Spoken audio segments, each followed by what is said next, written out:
Hello students, स्वागत है आप सभी का आयुर्वेदिक ट्यूब में। तो स्टूडेंट्स, आज मैं आप लोगों के लिए एक बहुत ही इंटरेस्टिंग टॉपिक लेकर के आया हूँ। इस टॉपिक का नाम है अलंकार।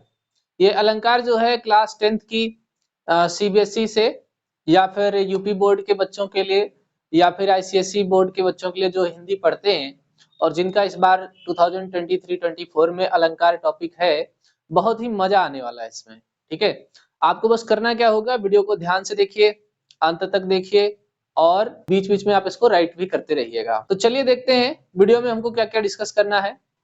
सबसे पहले बात करते हैं, यहाँ पर हम अलंकार को डिस्कस करेंगे। मेनली देखिए, जो टॉपिक्स आ रहे हैं अलंकार से, बहुत कम टॉपिक आ रहे हैं, तो आपको ज्यादा पढ़ना नहीं है, तो कुछ बातें मैं ऐसे ही बता देता हूँ, जैसे कि अलंकार किसे कहते हैं।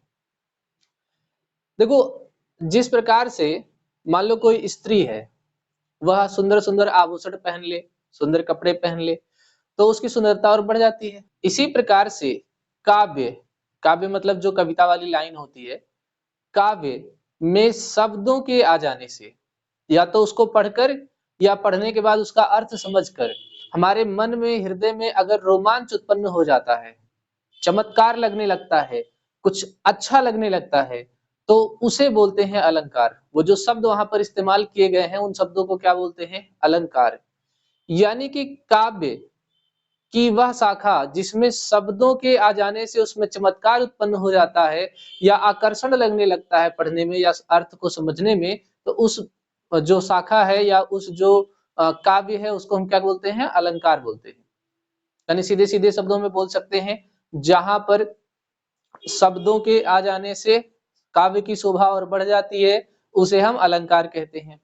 आप सभी को पता है, जो आपको पढ़ना है, अलंकार दो प्रकार का होता है, शब्दालंकार, अर्थालंकार। ठीक है, एक और भी होता है उभयालंकार, वो आपको पढ़ना नहीं है। तो शब्दालंकार से बात करते हैं। ठीक है, यहाँ पर देखिए अलंकार है, अलंकार के यहाँ पर दो भेद हैं, एक शब्दालंकार और एक अर्थालंकार। ठीक है, पहले बात करते हैं शब्दालंकार किसे कहते हैं। जब किसी काव्य को पढ़ने में जो उसके शब्द आ रहे हैं, उन शब्दों के पढ़ने से काव्य की शोभा बढ़ जाती है। पढ़ने मात्र से ही, पढ़ते पढ़ते, अर्थ समझने की जरूरत नहीं है। जब किसी काव्य में शब्दों को पढ़ने से ही आपके मन में खुशी उत्पन्न हो जाए, चमत्कार उत्पन्न हो जाए, काव्य की शोभा बढ़ जाए, आपको अच्छा लगने लगे, तो उसे बोलते हैं शब्दालंकार। शब्द के पढ़ने मात्र से ही आपको अच्छा लगे, तो उसे क्या बोलते हैं? शब्दालंकार। अगर हम शब्दालंकार के जो उदाहरण है उसकी बात करें, तो जैसे आप बड़ा ही फेमस उदाहरण है, कनक कनक ते सौ गुनी मातकता अधिकाय, वा खाए बहुराय जग या पाए बहुराय। तो यहाँ पर देखिए, कनक कनक जो शब्द शुरू में आया है, उसको पढ़ते ही आपको अच्छा लगने लगा, तो ये हो गया शब्दालंकार। वैसे तो जो मैंने बोला था वो यमक अलंकार का एक एग्जाम्पल था, लेकिन ये यमक अलंकार आपके सिलेबस में है नहीं। तो ये हो गया हमारा शब्दालंकार, जहां पर शब्द को पढ़ने से ही काव्य की शोभा बढ़ जाए, उसे क्या कहते हैं? शब्दालंकार कहते हैं। अब शब्दालंकार के देखो यहाँ पर कितने प्रकार हैं, भेद जिसे हम कहते हैं।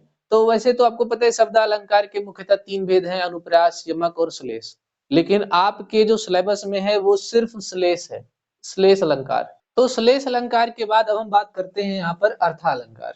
अर्थालंकार का मतलब होता है कि पहले तो हम काव्य को पढ़ें, पढ़ने के बाद हम उसका अर्थ समझें, और उसका अर्थ समझने के बाद अगर हमको खुशी मिल जाती है, मन को थोड़ा अच्छा लगने लगता है, काव्य को पढ़कर उसका अर्थ समझने से उसकी शोभा बढ़ गई, सुंदरता बढ़ गई। तो अगर काव्य को पढ़ने के बाद, उसका अर्थ समझने के बाद अगर आपको अच्छा लगता है, आपको खुशी मिलती है, काव्य में शोभा बढ़ जाती है, तो उसे बोलते हैं अर्थालंकार। अगर हम अर्थालंकार के उदाहरण की बात करें, तो सोहत ओढ़े पीतपट श्याम सलोने गात, मनहु नील मणिसैर पर आतप प्रयो प्रभात। तो ये इसका उदाहरण हो गया। लेकिन आपको यहाँ पर ज्यादा ध्यान नहीं देना है, जब हम अलग से एक एक करके पढ़ेंगे, जैसे श्लेष को अलग से पढ़ेंगे, उत्प्रेक्षा को अलग से पढ़ेंगे, मानवीकरण को और अतिशयोक्ति को अलग से पढ़ेंगे। जो आपको पढ़ना है अर्थालंकार, तो यहाँ पर देखो तीन प्रकार से पढ़ने आपको।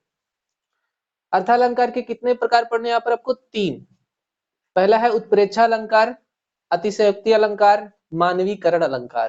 तो ये तीन प्रकार के अर्धालंकार आपको पढ़ने हैं। अर्थालंकार भी और प्रकार के होते हैं, लेकिन वो सब आपको नहीं पढ़ना है। आप बस उतने पर ध्यान दीजिए जितना आपके सिलेबस में है।